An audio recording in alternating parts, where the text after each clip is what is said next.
Hello. Fantasy, sports, and politics. Get ready to rumble! You want to talk smack? You in the right place. So take a step back before I get all up in your remember, because I don't remember. I remember every bit of this. The other dude's holding on the phone line. Your voice will be heard, sir. Next caller, please. Jerry's gonna get him. Fantasy, sports, and politics. Fantasy, sports, and politics. Fantasy, sports, and politics. Fantasy, sports, and politics. Listeners are asking questions about this week's games, not Jerry's personal beef. So what's your thought? So my thought, ladies and gentlemen, is look, Super Bowl's over. The Eagles flew for like half a game. So I wasn't too off, but my overall was off. I was wrong. I was touting and pumping my chest about the Eagles, and I was wrong. But on today's episode, I'm going to break down, if my co-hosts decide to show up, you know, tardy always late to the party, quarter by quarter of the games. We'll see if there's any real discussion going on there, or is Jerry just going to be like, I told you. We'll see. But my plan is to go quarter by quarter and talk about the game, as well as it's an exciting day for Dwayne Johnson and his relaunch of the XFL. Now, all I can really tell you is DC has always had a good team. The DC Defenders, they play Sunday, if I'm not mistaken, Sunday afternoon. But the XFL begins today at 3 p.m. Eastern on 4 networks: ESPN, ABC, I believe Fox Sports or Fox 1, and can't remember the other one. But they're going to simulcast over all these networks through May, I believe. That's amazing. Now, here's a question. Is the product going to be good? The last iteration of the XFL was really good. It really was exciting. Not to mention, just like Vince McMahon did with the original XFL, the second iteration of the XFL changed the way the NFL did production as well as gameplay on the field. The kickoffs is an example of one of the changes that happened on the field. Production-wise, if you don't know, the Skycam, that came from the XFL way back when. Vince McMahon and company created the Skycam. That was their idea. So we'll see what Dwayne Johnson and company bring to the table for this XFL and how it will impact the NFL. Already players that were in the NFL or didn't make a team last year have been brought in for another opportunity to showcase what they can do. Matter of fact, Dallas Cowboys, y'all should be thankful for the XFL player you had. Your kick returner, turned receiver, and everything else. There are players and athletes all over the world who dream for a shot to make it to the NFL. And the XFL has not been shy about saying this. Use them as a stepping stone to get to that next level. So, with that being the case, trying to buy time just a little bit until one of my co-hosts jump on. Don't know if they're going to make it or not. They said they were, but we shall see. We shall see.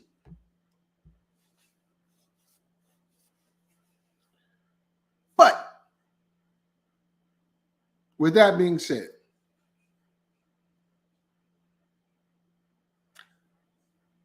I am heavily.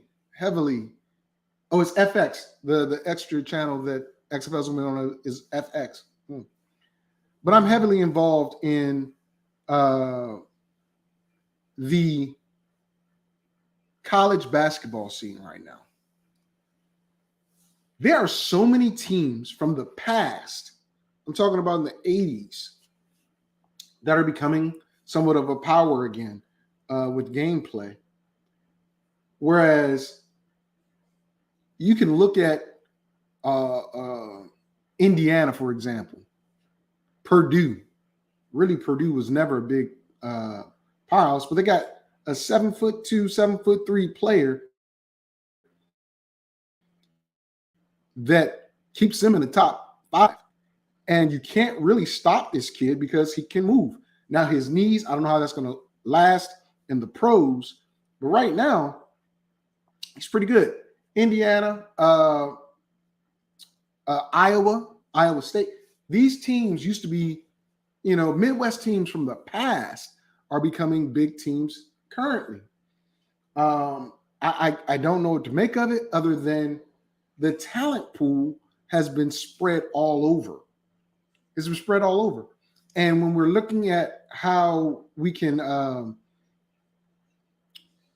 gauge where the NCAA is, the first rankings, pretty much for the Sweet 16 and the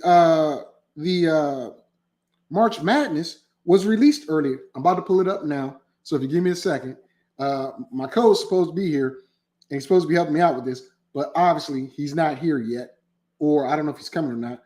But NCAA men basketball rankings. Okay. So I believe this was 6 days ago, but the NCAA just released their men's ranking for the top teams in the league.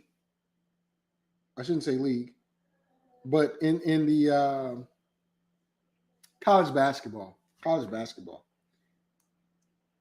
And these are not it. Unfortunately, the ones that I just pulled up are not it. These were the voted on ones. I'm looking for the actual ones that were just dropped moments ago, just before we started the show. And I think this is it. No, this still has Alabama number 1, Houston number 2. This is not the list I was looking for. Coaches poll, AP poll. Yeah, this isn't what I was looking for. But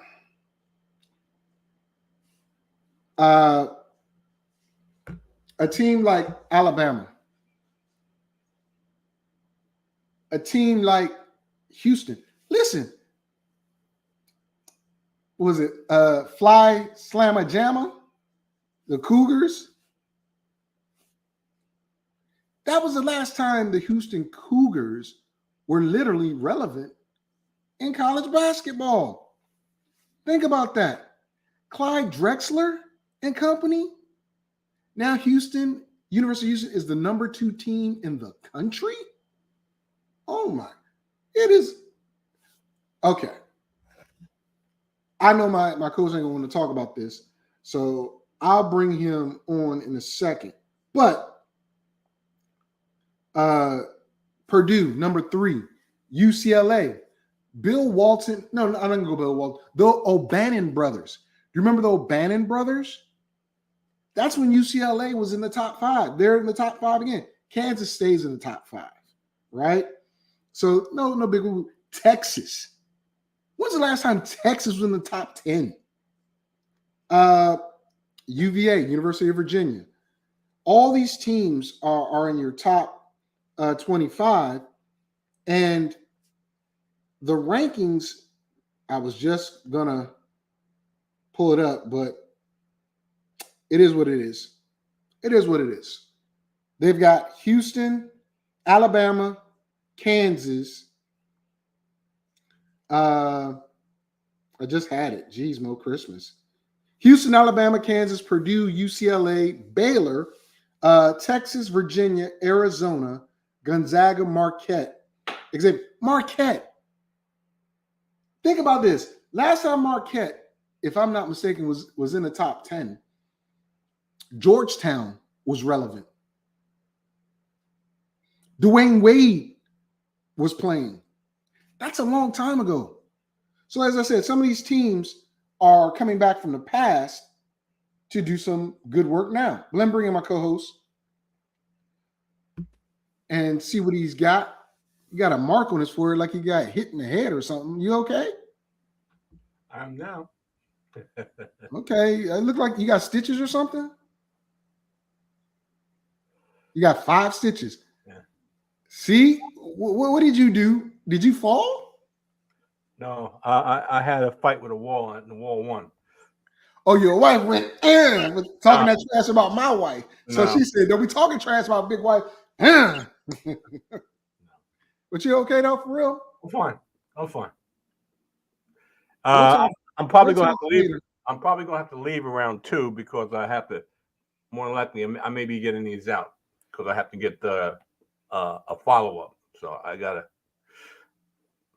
I am really worried about you, guy. Why, man? Why? Because I'm gonna tell you.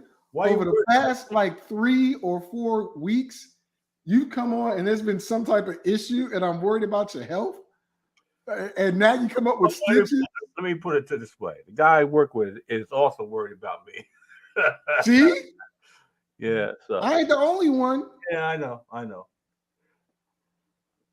Wow. I'll be all right. I'll be fine. You know, it's been a hell of a 3 months. Let me put it that way. Hell of a 3 months. I don't know, bro. You've been doing some weirdo stuff, getting beat up and whatnot. I don't know about being weird. It's not weird about totaling your car. It's not weird. Yeah. It's not weird about getting COVID. It's not weird about getting bronchitis, and it ain't weird bumping your head. So, well, bumping into a wall and getting 5 stitches, it is. You can bump your head. I can bump it all day. Well, I ain't gonna say that, but I ain't getting no. Okay, anyway. All right. So before we got on, I was talking about the XFL launches today at 3:00 Eastern. Okay. The 3rd iteration of it and how it's revolutionized the NFL in many ways, as far as production-wise, as well as gameplay. I was talking about men's college basketball and how some of the older schools from the past in the 80s and whatnot are becoming relevant now. Yep. And I was running off the list of them because they're in the top 10, top 12. And of course, I plan to talk about each quarter of the Super Bowl. And I was waiting for you to come on for that. But if you got to bounce, let's get straight to that. So quarter 1, we start off with a long drive by Philadelphia. Everybody thinks Kenneth Gainwell made a big touchdown. He was down. So Jalen Hurts runs it in for the touchdown.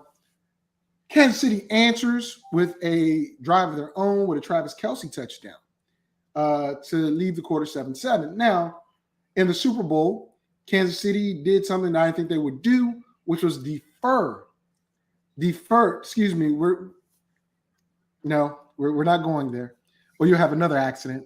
But Kansas City deferred to the second half, which normally in the Super Bowl, I think you want to come out and make a statement with your offense first. But Andy Reid played the game and said, you know what? I want the ball in the second half.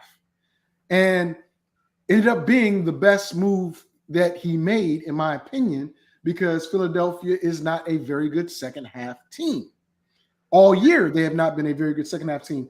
And that's something that Arizona needs to fix. But they hired the offensive coordinator It's the same thing. They can't make the adjustments in the second half of a game all season to fix Arizona. But we'll get to that in a second. Bottom line up front, 7-7. It was an interesting first quarter. Your thoughts on that first quarter? My thoughts on the first quarter is did Pat Mahomes get hurt in the first quarter or the second? No, he got hurt at the very end of the second quarter. Okay, no problem. I'll wait until the second quarter to talk about that. Anyway, no, you won't. No, you won't. I'm telling you. Yes, we will. Oh, yes, we will. No, we're not. But go ahead. That's the game. The first quarter. Break down the game. This is. We had talked about this all season. That the Philadelphia Eagles were a first half team. They did most of their damage in the first half, and I knew the game was going to be over when Kansas City, who is a very good second half team, especially their quarterback, in doing things in the second half, especially in the fourth quarter.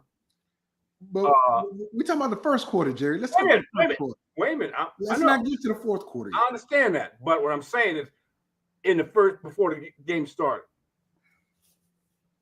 which is in the first quarter, basically. The game started in the first quarter. I figured these two teams, because they were two offensive powerhouses, they were tops in their conference in scoring, were going to go back and forth. Whoever had the ball last was going to be the one that quite naturally was up. I think the over-under in this game in the half was 24, if I'm not mistaken. 24 and a half. Well, for the half? For the half was 24 and a half, something like that. And let me tell you, they passed that. They passed that going into the second half. But the first quarter, thank you. The first quarter, they pretty much felt themselves just did what they normally do. They did what they normally do. The offense seemed like they weren't going against any kind of defense. They did what they wanted to do. And that was typical in the Philly. First quarter? In the first quarter. That was typical Philly and typical response from Kansas City. They did what they needed to do. Not really. I mean, it was two long drives. Two very long drives, right? And they couldn't stop them. Now, yes, on the two drives, but I think there were like 3 or 4 possessions in the quarter because Philly went for it. No. Kansas City went for it and missed a field goal in the first, and then they turned it over on downs. Okay. So it happens. Yeah. So it wasn't a nobody could stop nobody. It was a matter of, okay, well, let's bend but don't break. I would say in the first quarter. In your opinion, you said what you said about that. I figured that the only ones that stopped their offense was the offense themselves. I didn't think the defense stopped them. I think the only offense that stopped them was their offense, not the opposing defense. So in the first quarter, I mean, in the first quarter, I wouldn't. Okay, I would reserve that for the second quarter because that's where we had an explosion of points. Whereas in the first quarter, it was just long drives, and you couldn't stop that drive, but a turnover on downs and a missed field goal were the deciding factor in the first quarter. In the second quarter, we can go to that where it was 17-7, 7 points by Kansas City and 17 scored by Philly, whereas Kansas City could not stop Philadelphia, but Philadelphia stopped Kansas City several times. So, I mean, yeah, the over-under, it might have been 24 and a half, and Philly got 24 by themselves, and then Kansas City got 14 total. But the second quarter itself, you were seeing a lot of, hey, man, this Super Bowl, we're not punting. We're going to keep going for it on fourth down. The one play I can agree with you with that couldn't be stopped is Philadelphia's 4th and short plays. Line up, push the quarterback. It was like Chris. It was like they couldn't stop. Like the defensive line for Kansas City couldn't stop anything short, and it kind of bit them in the rear. But at that point, we're looking at a 24. No, not 24. It was the first drive. The first drive of Philly coming out, because Philly stops Kansas City on their first drive, and the first drive on Philly coming out, Jalen Hurts is trying to move the ball from one hand to the other and fumbles it, and Nick Bolton picks it up and takes it in for a touchdown. So then you start feeling the momentum shift, but then Philly gets the ball back, takes it down and scores, and you're like, okay, well, Philly's got control. Then Philly kicks a field goal after KC turns it over on downs. And then Philly stops Kansas City again, scores a touchdown, and almost, I think Hurts turns the ball over again, and Kansas City has a chance to get points but doesn't get it. So you go into the half, 24-14. Whoa. Time out. You leave a important event that took place in the second quarter out. I didn't finish. I'm talking about the scores right now. Okay. 24-14 going to the half with the thought of, okay, one, we've outplayed these guys for a half. Two, our defense is doing its job. It's holding everybody except Travis Kelce at bay. Three, just before the quarter ends, Pat Mahomes gets his ankle re-aggravated, and it is not looking good as he's thriving in pain. But the one good thing that took place was Rihanna's halftime show. Why is that? It was 30 some odd minutes, I believe, for the halftime, and that gave the staff of Kansas City a great opportunity to rewrap, even inject something into Pat's ankle, because normally when you do those injections, it takes about 30 minutes for it to kick in before the area becomes numb and things of that nature. But Philly goes in with that mindset, and everybody, including myself, is like, oh, if Pat don't come back, it's a wrap. I even posted it on my Twitter page. Not Twitter, Facebook page. Yes, I did. Because the way he was thriving in pain on the sideline, Jerry, we're not going there. All I'm saying is let's keep it on the game. It's on the game. This is on the game. Focus on the actual game. Okay? We're talking about the game. That's it. But go ahead. Okay. Somebody, and I'm not saying who. Excuse me. Let's just talk about the game, buddy. Wait a minute. I know where you're going. Somebody said it was a wrap. No. It was fortunate that they were going into halftime because Mr. Needle was waiting for Mr. 15. Mr. Needle was waiting for Mr. 15. And regardless of what Andy Reid said or any coach on that sideline, Mr. 15 was going to finish this game regardless. He's going to lay it all out on the line. And if Mr. 15 meets Mr. PM, which means good night, you remember that? PM equals good night. And it's going to stay in the game. If he did it against Cincinnati, who has a good defense and a very good offense, PM, Mr. Goodnight, Mr. 15, is going to finish this game. And I had every confidence in the world that Mr. 15 was going to finish this game. And at the end, when it's complete zeros, I expected them to come out on top. The better quarterback. Now, I got to admit, Jalen Hurts had one hell of a game. And he was having one hell of a game other than the fumble in that game. He had one hell of a game. And he had an interception, I believe. And I believe he had an interception. No, that interception was overturned, if I'm not mistaken. Anyway, regardless, he was having one hell of a game. And if anybody had a thought that Jalen Hurts was not a big-time quarterback in big-time situations, they were completely wrong. He showed complete poise in the biggest game of his career. And in that second quarter, we're not talking about the third quarter yet. We ain't at the third quarter yet. He showed complete poise in the first half of that game, which includes the second quarter, to put their team on top going into the second half and trying to win that game. All right.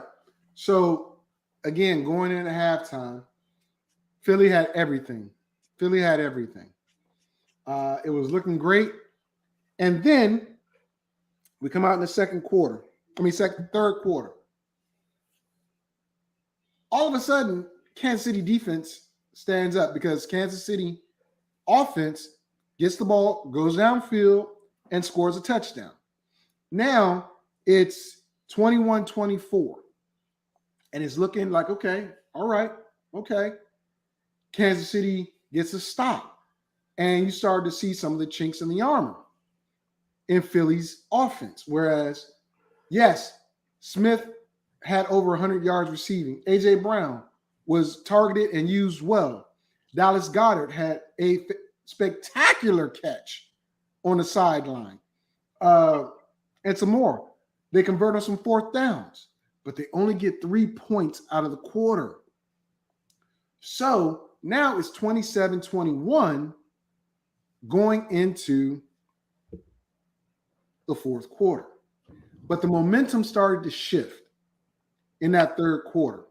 Whereas Kansas City defense stood up, Philadelphia's defense, they were doing their job, but they couldn't stop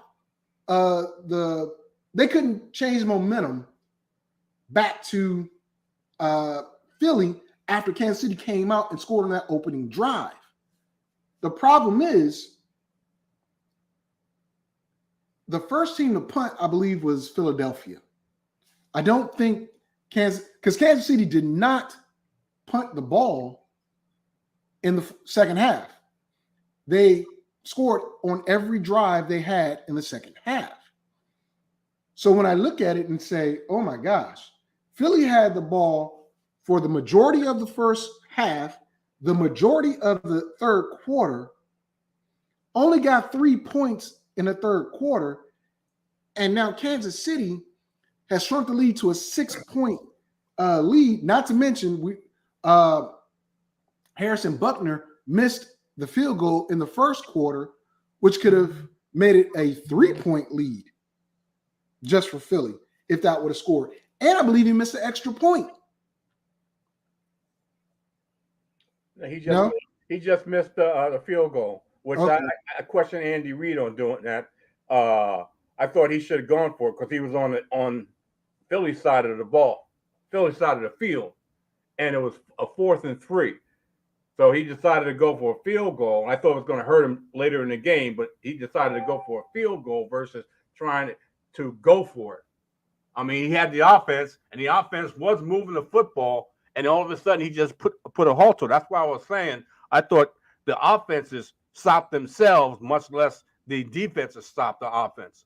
And I think that's one of the reasons. That's one of the reasons why I said that, because I think that if they had gone for it, I think the high possibility, knowing that offense and knowing the way they call plays, that they would have continued the drive if they had gone for a 4th and 3. Otherwise, he settled for a field goal, missed the field goal. Now the momentum's back to in the first half with Philly. So, but it didn't, because the combination of in the third quarter we're talking about, Philly is not a good second half team.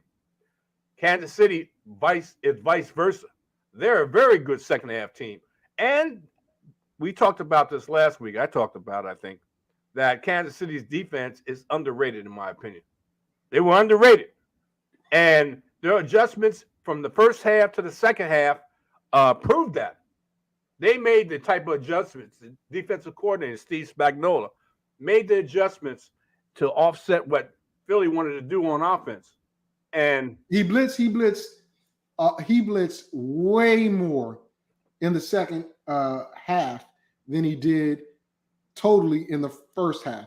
And I believe that was the case because Jalen was having time to throw the ball, whereas in the third quarter, which we're talking about, Jalen was having to move around the pocket, trying to get away so he can, get to the open man. Second half adjustments, man. And the fact is, the Chiefs are a very good second half team in making adjustments. That's why a lot of times you see in these big games that maybe not all of them, but the majority of the time, even in the regular season, you saw the Kansas City Chiefs come back, overcome a deficit, and make it a lead because of the second half adjustments. That's when I knew that going into the third quarter, that we were going to see a different Kansas City Chief offense, and quite naturally, I was a little surprised, but we saw a different Kansas City defense. So I wasn't worried about what the outcome would be, even though it was a close game. And the tide had turned, in my opinion, in the third quarter, and especially going into the fourth quarter.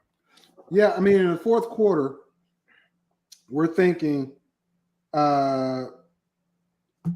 okay, close game.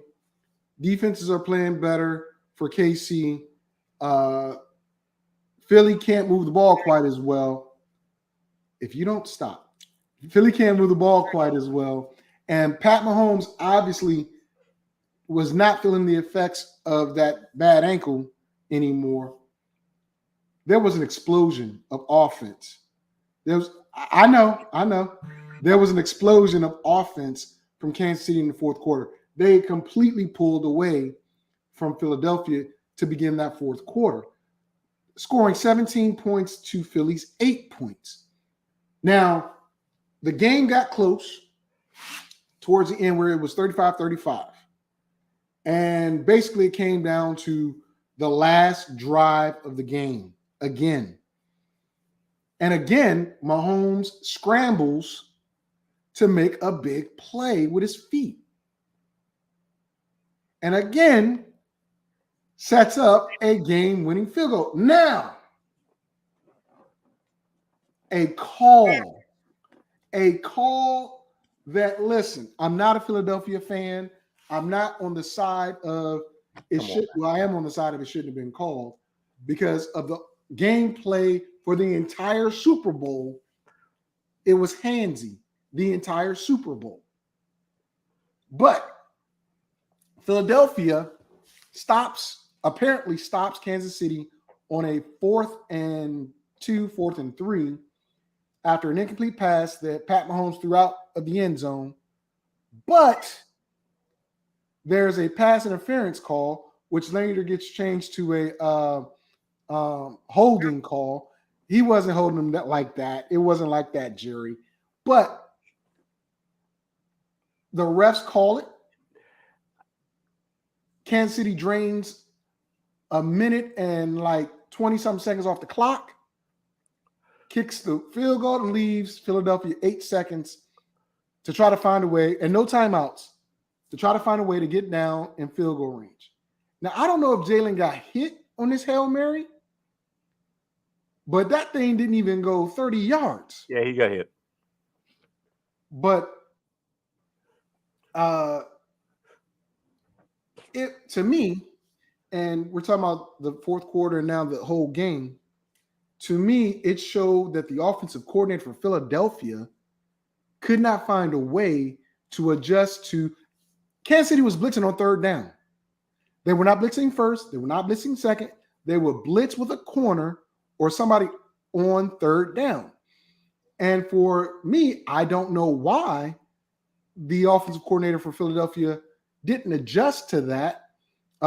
It became third and longer instead of third and short. It became more, and Philadelphia stopped going for it on 4th down, even though it was like maybe 4th and 2. They began to punt the ball, which I thought was a big mistake. But I understand the momentum had been changing throughout the game towards Kansas City. And if they didn't get the 4th down this time, it would have been a lot worse. So you punt to change the field position. But at this point, Kansas City's already got the lead. They took the lead. Now you're playing from behind. So Kansas City, as I said, eventually wins the game. And all the doubters, such as myself and others, say, hey, what Travis Kelce say? Nah. He didn't even say it the way it's supposed to be. So it's nah. He went nah. I don't know what that was.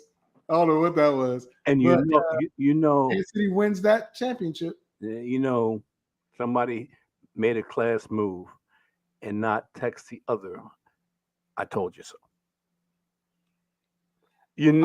I didn't say. Oh, I don't know what you're talking about. Well, but we're talking about the game. We're talking about the game. Part of the game. Because you want to say a whole bunch about it last week, and now you want to hunt it this week. No. Yes. You didn't play the game. Man. I didn't play the game. Equal time, brother. Equal time. Stop. No. Ain't no equal time. You said, we got to bet on what? That's what I said. Benjamin or what? And It's time to shut up, man. That's what I lost, and I paid my debt to society. And I'm gonna say it right now. Thank you very much. Okay, so that's into that. That's into that. But back on the game. But that was equal time. I did not. I did not text you anything. I just let it lay just the way it was. Oh yeah, no, yes you did. Yes you did. No, I didn't. Yes you did. Oh, yeah. Wait a minute. Yes, Wait a minute. Yes you did. On Facebook. You know what? I saw that yesterday by accident. I happened to be on Facebook and saw. If I show the people, you got a Donald Trump gift with his foot in his mouth. You got a pay the man his money gift. You got PM means good night. Can't wait for Saturday. Don't lie to these people. I'm not. Don't lie to these people. You just lied to these people. But no, I didn't. No, I didn't. You know why? You know why? Right here. You know why? I wish I could show it to him. You know why? Because somebody opened their damn mouth too quick. First of all, that's why. Somebody opened their mouth too damn quick. No. Yes, listen to what I'm trying to tell you. Yes, the game was the game. We're no longer talking about the bet because the bet was not the game. The bet was on the game. You got your little gifts and text messages. Oh, now you gotta try to downplay it now. Yes, you are. You got your win. Okay. You got your win. That's okay. But here's the question. Now that the season over. Oh yeah, I got a bunch of questions. And well, that's what we're going to talk about because hopefully you go through that. Go ahead. I'm listening. I'm sorry. So we're going through just a couple days after the season ends. Derek Carr does not accept a trade to New Orleans that would have given Vegas some draft picks. But yet he still goes to visit the Saints and he plans to visit the Jets, I believe today or tomorrow. Today, okay. Jimmy G is an unrestricted free agent. Your boy, Mr. Rogers, is in his dark place with nothing, sabbatical in the woods in the cave or something like that. Yes. Who's open to being traded. Eric Bieniemy. And I'm glad this happened, but I don't know how long it's going to last. Eric Bieniemy becomes the assistant head coach and offensive coordinator for the Washington Commanders because he was not the assistant head coach for the Chiefs. By the way, folks, it was Spagnuolo. So it's not a lateral move for Eric Bieniemy, for those that were thinking that. It's not a lateral move. And maybe if something happens with the team that the team is said to be purchased, Commanders is, by March, and Jeff Bezos might jump in because it's down to 2 owners. and it's going for less than $6 billion, which was the market that he was trying to get. But basically, Bieniemy is, in my opinion, head coach in waiting, because if Ron Rivera gets the year from the new ownership and we don't come out as good as they want, Bieniemy is going to become the interim head coach, and it's going to suck. It's going to be interim, but I think he'll remain as the head coach if he can turn that offense around. With that being said, I don't like, as I said earlier, the coaching hire in Arizona of the offensive coordinator from Philly, because to me, he's proven that he can't make second half changes. No, the defensive coach. Defensive coordinator, yeah. Yeah, the defensive coordinator went to AZ. The offensive coordinator went to Indianapolis. Yes. My mistake. So the reason why I don't like what happened in Arizona is because the defense is, in my opinion, better than the offense. But if you're going to play a ball control type of offense with Kyler Murray or whoever the quarterback's going to be until Kyler Murray comes back, okay, you got the right type of coach because you're going to play strong defense. What the offensive coordinator / head coach in Indianapolis said was, we're going to throw the ball to score points and run the ball to win games. But you're not making corrections in the second half to win those games in Philly. And yes, you have a better running back in Jonathan Taylor. You got a great receiver in Pittman, but you don't know who your quarterback is. Yeah, you do. Carolina picks their head coach. It's not Wilkes. It's Reich. Wilk goes to San Francisco and becomes their defensive coordinator, because the defensive coordinator, DeMeco Ryans, goes to Houston, become their head coach. A lot of movement. And I just have, first of all, next week, ladies and gentlemen, Jerry and I'm giving you heads up notice, Jerry, we're grading this past year's draft on like the players, the impact they made on the teams from 1 to 32. Okay. So next week, I'll start with the first pick. You go with the second, so on and so forth. If Q comes, we'll throw him in there, but we'll do that. We'll just grade it based upon the impact of this year. And 3 years from now, we could say, okay, those weren't 1 year wonders, or those weren't 1 year flukes or whatever. But right now, we're talking about what they did this year. But it's going to be an interesting offseason. It already started, in my opinion. You tell me what your thoughts are on the offseason. You said you had a bunch of questions. Oh yeah, but you just went through the coaching hires. That's what I was going to. Okay, well, let's talk about it. So, where do I begin? I think that this is an ideal. I wouldn't say ideal, but it is the very opportunistic spot for Eric Bieniemy, to tell you the truth. Okay, I think that because he's assistant head coach and the offensive coordinator, he's got a great chance to mold Sam Howell in a very good way to be an effective offense. You got running back. If he's the quarterback. Well, let me put it this way. Supposedly he's going to get the first shot of being the starting quarterback. So yes, and I don't mean to cut you off, but I think that's just a way to get that kid's confidence up, because they're definitely going after Carr. I don't know what they're going to do for Rodgers, if they're going to try for Rodgers. Jimmy G's an option. So I would say if he's a quarterback. I don't think they're going after Carr. I really don't. I don't see Derek Carr in Washington Commanders uniform. I could be wrong. It's not the first or last time, but I don't think they're going after Carr. And I think that this is a great opportunity. You got two good running backs. You got wide receivers, a tight end. and a decent defense. You could do some damage in that conference. You could do some damage in that conference. You just need a offense that's got some imagination.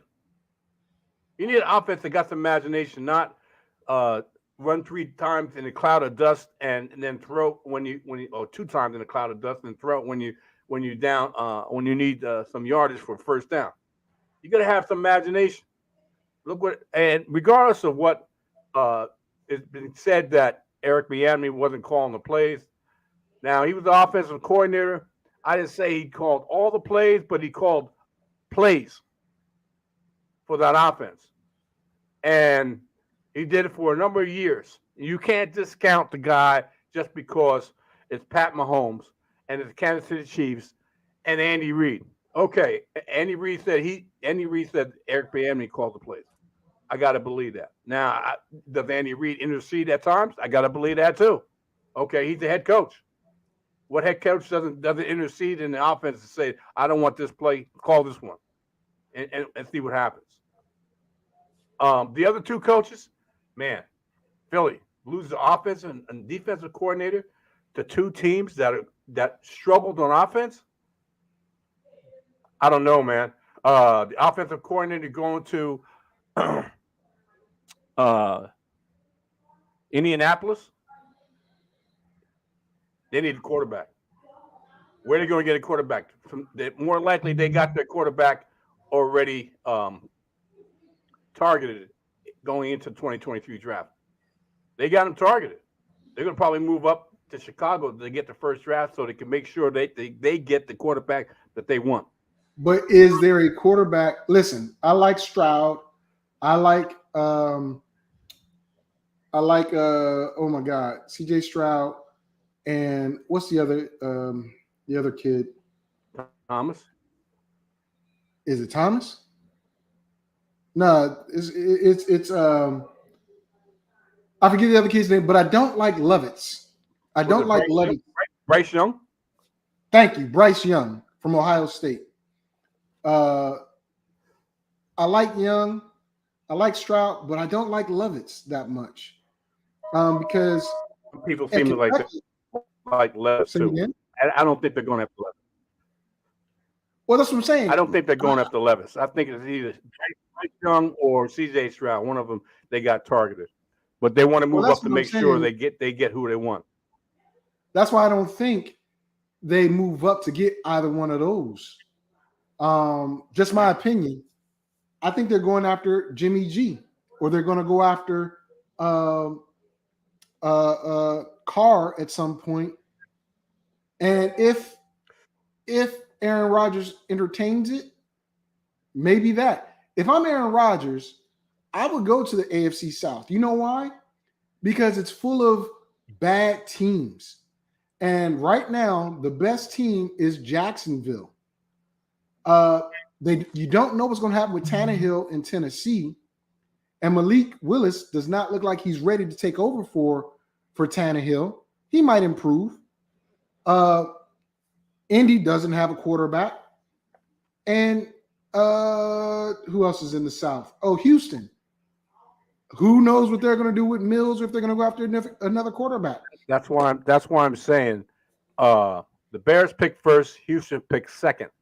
The Colts don't pick until the 4th, and they want to be able to jump ahead of Houston so they can prevent them from taking the quarterback that they want.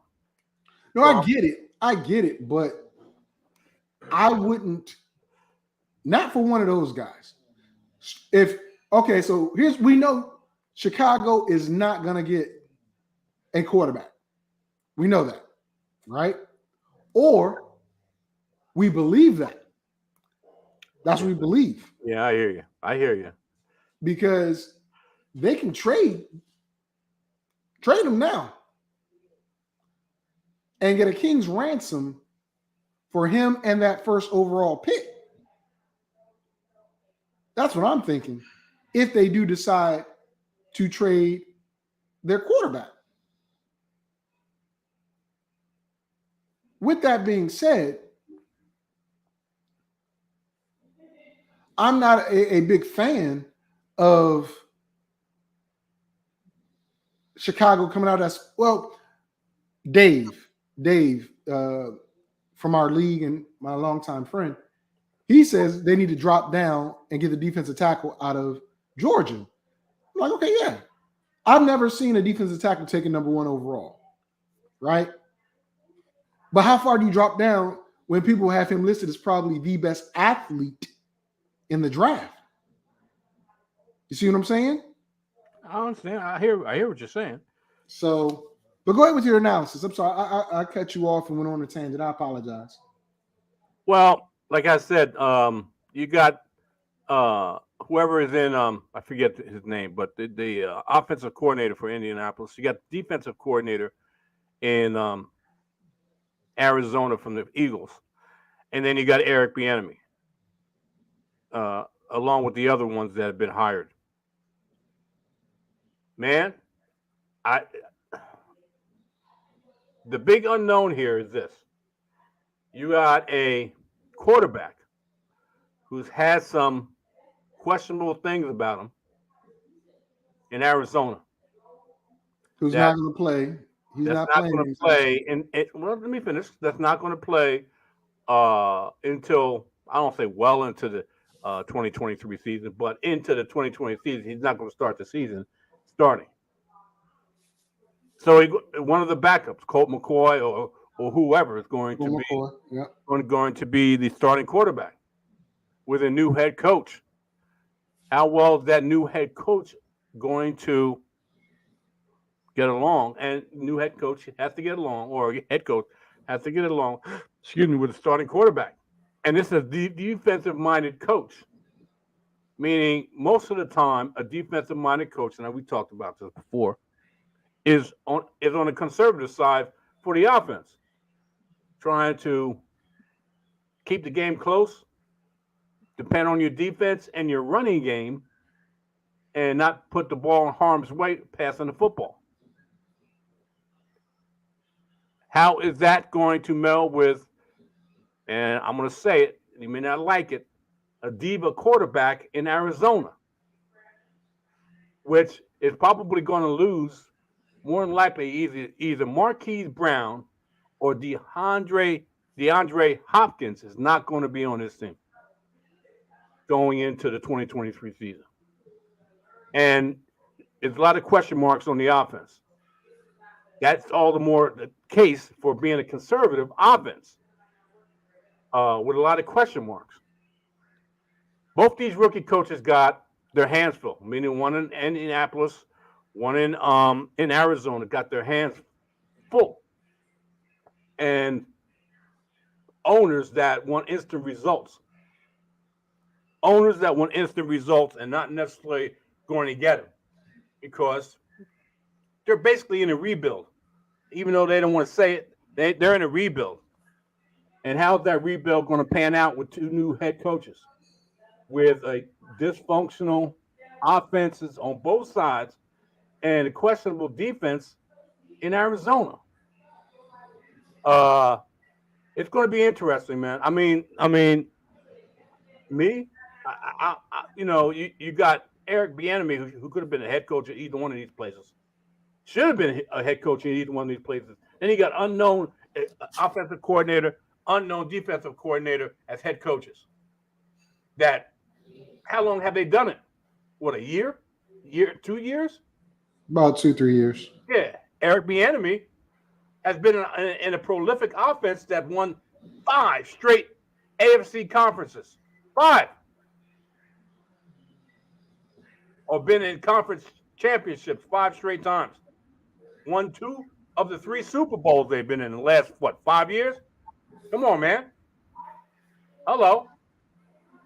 But well, go ahead. Well, that's all I was saying, that Bieniemy is the head coach in waiting. Yeah, I can believe that. Because the fan base isn't enthralled with Ron Rivera, but Ron has done some good things for the team. But as you said, the team lacks innovation. They thought Scott Turner was going to be innovative, and in a way he was, but he had the wrong trigger puller. And that was the problem. Because you saw with the ability of Taylor Heineke, the team went on a roll. Just imagine if they had the right quarterback at the head of those teams, or the head of that team. And I'll be honest with you, I think Russ would have done well in that system had it, whatever happened with that trade, not happened. Because Russ would have made better decisions than old boy. Just my opinion. Just my opinion. I think Carson Wentz's acumen is good, but Russ's acumen is better. And Sean Payton came in, asked a question about Russ's entourage. Oh, no, we're not having that. That's done. What Russ going to say? Russ ain't got nothing to say. Exactly. Except, okay, coach. Sean Payton brings that pedigree. And the fact that Sean Payton admitted that one of these entities that was going to buy the Commanders approached him to be the head coach, right? He admitted it. He would have been the head coach of Washington if the team was sold to this particular entity. Team ain't sold yet, but I'm like, damn. I would have loved that. That's why I would have loved it. That's why last week I asked you about Ron Rivera. That's exactly the point I was. Well, that's the thing. That's why I'm saying Ron has earned his right to remain the head coach. Why? However, new ownership might not have that type of tolerance, because you demote Jack Del Rio from assistant head coach so that Eric Bieniemy can become assistant head coach, because that's the only real big difference in the move, right? I think Jack Del Rio needs to go. That's just me. I think Jack Del Rio needs to go. And if you're going to have that same defense, fine. Promote somebody from within. Or find somebody that runs a similar defense. Arizona is looking at the Washington Commanders wide receivers coach to be the new offensive coordinator for Arizona, who has a great rapport with the wide receiving core in Washington. Now, will he get the job? I don't know, but the guy has a good reputation, and he's someone that seemingly can coach. Long story short, the coaching carousel in the NFL continues to go around, but right now we're looking at the quarterbacks and who's going to be the winners of Jimmy G, Rodgers, Carr, and believe it or not, Lamar. We didn't even talk about Lamar. I've been talking about Lamar for the last 3 weeks about that. Okay. Man. Again, Lamar could be a wild card in this because they signed him with the franchise tag. Well, they will if they don't come to an agreement. Exclusive franchise tag. Correct. That's the difference. A lot more compensation. They can still bargain with him. Only team that can bargain with him. Oh, yes, only team that can bargain with him. But with their new offensive coordinator from Georgia, is that offense going to be suited for Lamar? Yeah. I heard Charlie Weiss say it's good that Baltimore got Georgia's college offensive coordinator to bring that to the game and help Lamar. And Stetson Bennett will find his way on the Baltimore Ravens. That might be true. Stetson Bennett might find his way on the Baltimore Ravens as a late round draft pick. He knows the system. He excelled in the system. He's like Doug Flutie. Short in stature, big heart, but can play the game. But is that the system that you think will benefit him? You got to go. I know you got to get ready to go. So I'm going to let you go, JT. So give your parting shots about your show tomorrow. All right, my show tomorrow is what I promised last week. It's going to happen this week. Yeah, okay. It's going to happen this week. We're going to have a fantasy football 2023 fantasy football mock draft 2.0. And there may be some surprises. There may not. if Mr. FSP shows up, I guarantee you he won't like it. Guaranteed. It's First of all, guaranteed. It's guaranteed. first of all, the only way that I won't like it is if you have a bunch of wide receivers in the draft.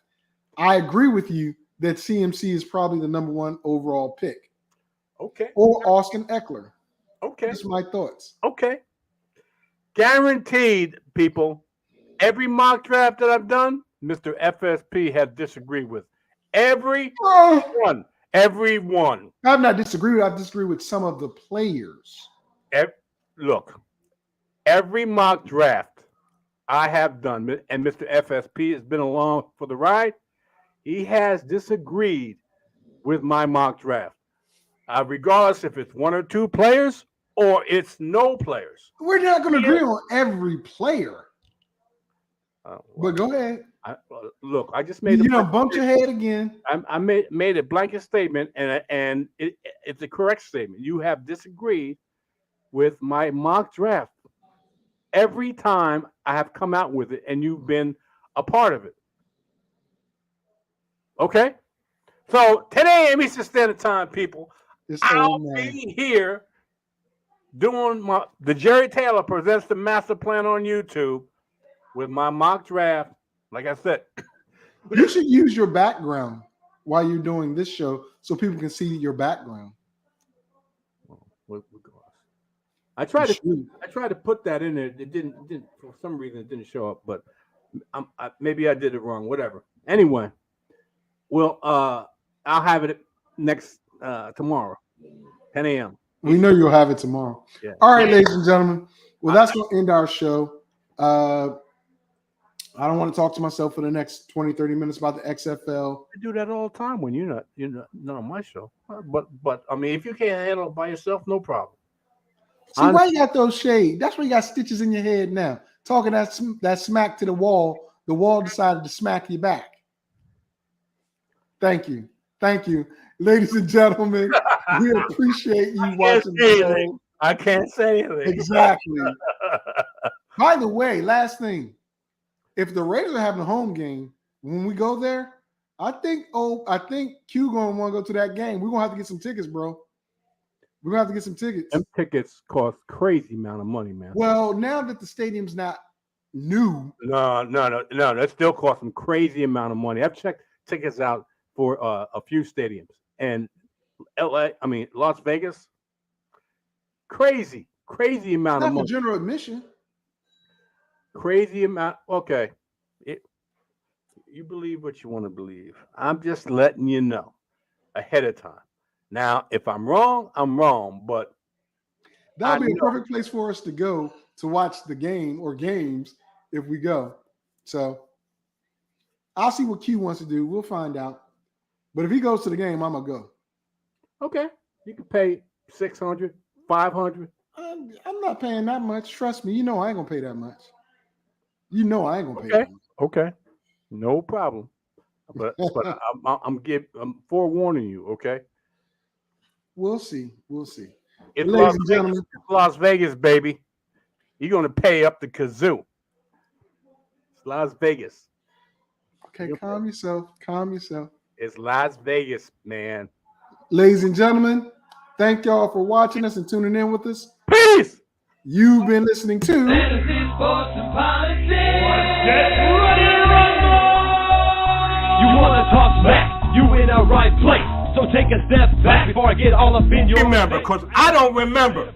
I remember every bit of this. You're the dudes holding on the phone line. Your voice will be heard, sir. Next caller, please.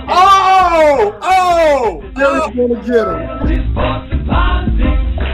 Fantasy, sports, and politics. Fantasy, sports, and politics.